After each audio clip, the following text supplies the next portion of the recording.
For as long as I can remember, oud has been part of my life.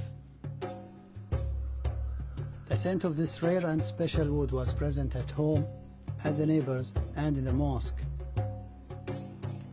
Nothing gives me a feeling of utter nostalgia like the smell of oud. But looking beneath the surface of this incense will take me on a journey both dark and beautiful.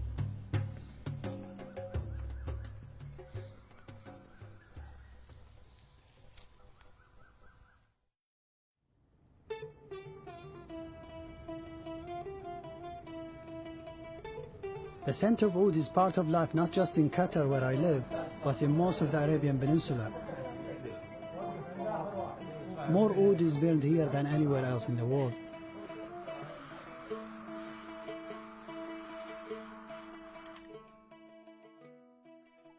We call this oud. It's also called agar wood, gaharu in some cultures. It comes mainly from India and Southeast Asia. Smell.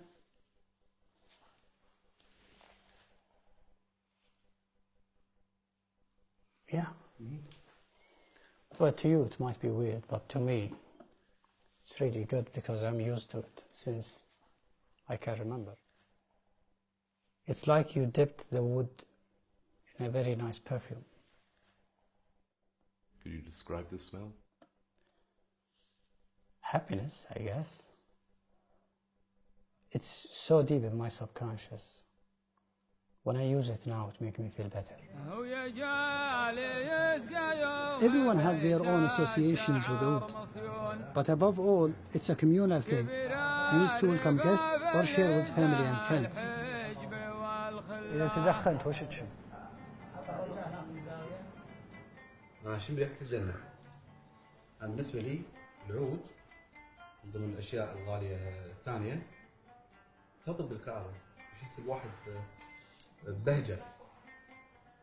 طبعا على حسب نوع العود. كل عود له عندي ذكريات معينة. يعني مثلا العود الكمبودي عشان أتذكر الوالدة. العود الهندي مرتبط في الوالد. وكل سبحان الله كل أنا بالنسبة لي كل قصة كل كسرة تحكي قصة. يعني تحكي عشرات السنين فيها. Yet in recent years, that story has been changing. These wooden chips have become incredibly expensive. And each year, the high-quality oud we thought would be there forever when we were growing up becomes harder to find. This is the alley of perfumes in the old souk. Since oud becoming rarer and rarer, I will see now what they have to offer. السلام عليكم. هذا من وين؟ من الهند. وهذا الكيلو بكم؟ كيلو 18. كيلو 18,000. نعم. نايس. عندك شيء أفضل؟ لا بعد أفضل الحمد لله. So basically, all of this is below the average good oud, which means this is below super. But anyway, I will smell it. Maybe I will like it.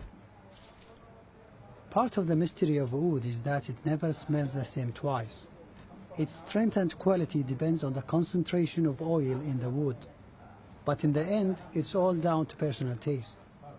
It's actually not bad. But either way, the Indian stuff is not for me. I'm used to the Cambodian and the Indonesian. This is more intense and fruity. The other one is more fresh and woody. The other one, the type I like. في 1 كيلو والله يسلمك عندنا ولا كمبودي هذه سوبر فيه. موجود؟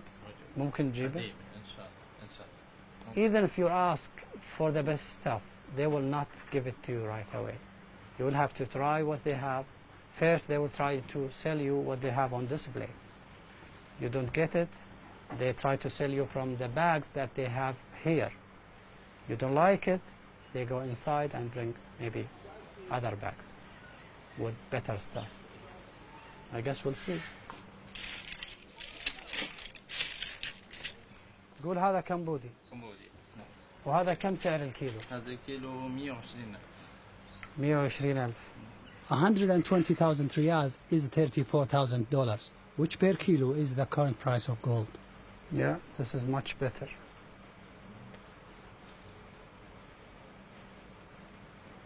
What's amazing about this, it will definitely stay in your clothes for days.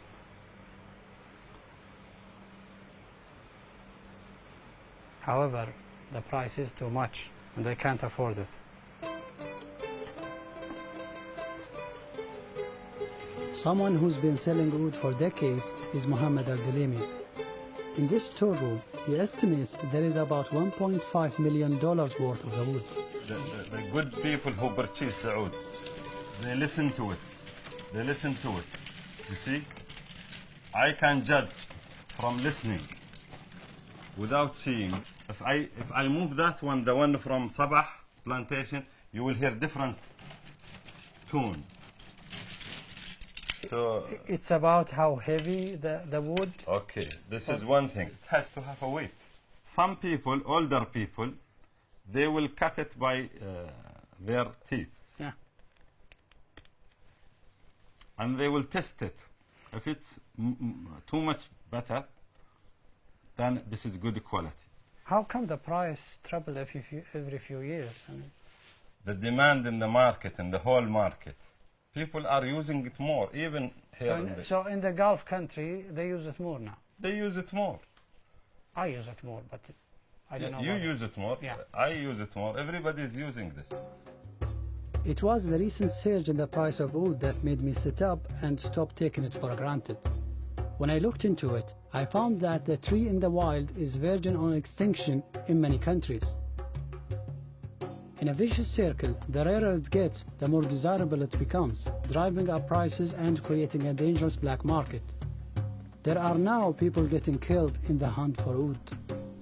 That's why I thought, maybe I should look into it and find out more. Is it going to end in my lifetime? Am I part of the problem? I need to find out. I want to trace wood back from its end user to its source in the forest. Demand has been growing in both East and West, and my first stop is London, where I was recently studying. In London, I discovered more dimensions of oud. Oud is a very hot fragrance, so whenever I wear it, it makes me feel warm. A thick layer of cotton and wool absorbs the smell and keep it for a long time. One of the amazing moments I remember is walking to this university and the cold wind hits my clothes. Then the scent rises up.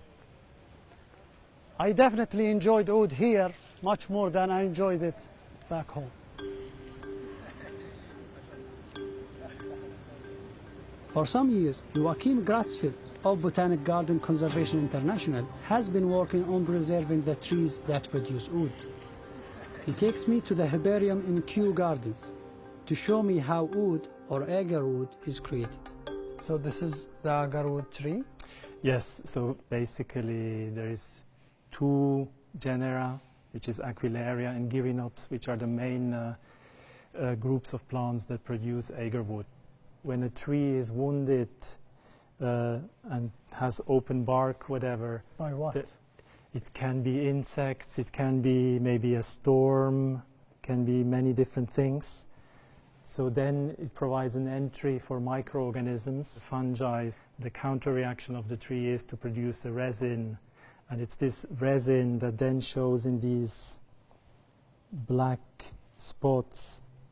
The sad truth is that the tree only becomes valuable when it's infected and generating antibodies in the form of agar wood. It is quite a rare occurrence naturally.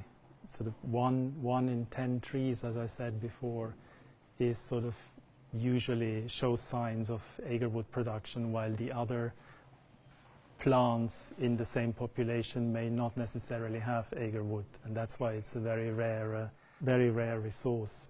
when you are in the field, this is very difficult to see whether a tree has produced agar wood or not. So that's one of the reasons why they are often indiscriminately felled, just to see whether they have it or not. And this is one of the reasons why the species have become so threatened these days. The trees have been put on the list of the Convention on International Trade in Endangered Species, or CITES. In some countries, this has led to a ban on harvesting, and in the rest to needing a CITES certificate for export, proving the wood came from a sustainable source. Commercial plantations have also been established, and yet, in the wild, the trees' population continues to decline. So as a consumer who only uses wild agar wood, do you think I'm a part of the problem? Yes, of course, unless it's sustainably sourced and respects the is within the export quotas of the different countries, and unless also the CITES regulations are abided by, then yes, then you are part of the problem. One of the things I have to find out is whether my wood is harvested sustainably or not. But the demand for the wood far outstrips supply. In the last decade, there's been a boom of interest in the West for wood oil. The pure oil, or dehn al-oud, can be overpowering to those not used to it. Yet, in small proportions, it's a versatile ingredient, as Western perfumers have been realizing in the last decade. Nearly all the major brands now have an oud-based selection. But in Harrod's Salon de Parfum, there is a French company, oleh, that was working with oud long before it became fashionable. This is one of our most special blends. Good to try. It contains the henna-oud, patchouli, amber, vanilla. Great. And how much is this one? It's 890 for 15 milliliters. Wow. And the Oud Supreme is our small, special, unique blend that I haven't showed you. It's our little secret. We keep it hidden. This is a very beautiful blend that we only show it to the most prestige customers, the connoisseurs who can appreciate this beautiful. And how much does a bottle cost? It is 2,200 for a 50 milliliters bottle. It is an amazing fragrance. Because it's something new to the Western world, sometimes the reaction can be overwhelming maybe. It's something that is not familiar for them. But as they come second time to try it, they will fall in love. So you need 1-2 times to smell it, and then you will want it. I'm in love with that. I'll keep smelling all day. oleh have been developing oud perfumes for around 30 years. But this is the first time they've opened a boutique for the public. Oleh's daughter, Annalise, is also a perfumier. I remember when I was a child, with my sister, we were discovering the different ouds, and surprised, of course, because at first, you can be surprised. But it got very trendy in the past 10 years. What do you think of that? I look at this with a little smile, in a way that suddenly everybody discovered the beauty of this component. For the forest of agar wood, the trend now is creating huge demand. So do you think the end is coming sooner? Now, what the other brands are doing, I cannot really tell, but in my opinion, remaining in the natural cannot go with a large distribution. Like mass production. Mass production. Yeah. So if we speak about natural wood, of course there's a limit. There's a real limit. After smelling oleh's perfumes, I want to meet the man behind them. That means traveling to the south of France, to the town of Grasse, the perfume capital of the world. Grasse earned that title thanks to the fragrant flowers that have been growing in the area for centuries. The jasmine that goes into Chanel No. 5 is picked from these fields. The town even has its own school of perfume. I attend a lesson given by Max Gavari, a famous French expert, or nose as they are called, who has put together scents for Dior, Dolce & Gabbana and others. He gets his students to sample oud oils from different countries. Thailand is sweet. Thailand is a little sweet. Thailand is sweet. Thailand, Indian is good, I think. Not bad. It's very dirty, it's very animal. Yeah. Indian is maybe the best. It's kind of civet light. Yeah. It's very difficult to copy the nature. You always miss something. Then nature is everything. Could be sweet, little fruity, little. Then you say, okay, maybe some fruit, maybe something fruity. Then you're going to add some food, and then after, too much, you know. Hello. Hello. Jack, nice How to are you? meet you. Meet I'm you. good. It's a privilege to see you. One man who's been working on a certain natural oud smell for decades is Henri Jacques. It is in this house where everything is done, from perfume creation to distribution. Our collaborators, it's not an easy product, Gaharu. It's a very, very, very, very delicate product. You need years of sensibility to use this wonderful product inside our Occidental perfumes, and to reach the sensibility of the customers, the ladies, the gents who like it. It's an invisible communication of love between a product and the people. You see, I don't know if I explained myself, You did. but it's very important.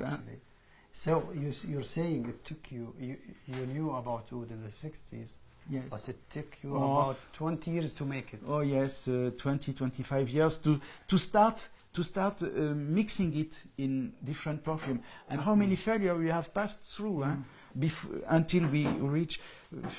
You know, it's not an easy product. You put rose in oud, the smell immediately is wonderful. You say, oh, it's rose oud, and 1 month later, 2 months later, you smell it, rose has disappeared. So oud is a very powerful product. And so it's hard to mix it with something else. Yes, and you have to be patient with the oud. You have to be patient, like a beautiful lady. You have to be very patient. And oud is also the same, has the same delicacy. Yeah. Henri gives me a sniff of the oil at the base of his oud perfumes.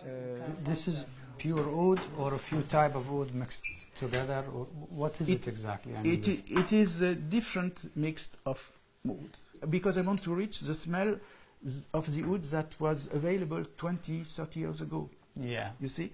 So why? What's the difference between because that was available 20, 30 years ago and now? I believe with the deforestation, you know, the forests of wood, they are all cut. So the wood we have today is not same as before. It was more animal. There was a more strong animal smell in the old wood. It was very sick. It was so wild, so sick, so animally, and you know, and today it is more sweet, more soft, like a beautiful skin of a lady, for instance. You see, that's it. So you're happy. You're saying oud used to be wild, and now it's tamed. And now it's tamed. Yes, yeah.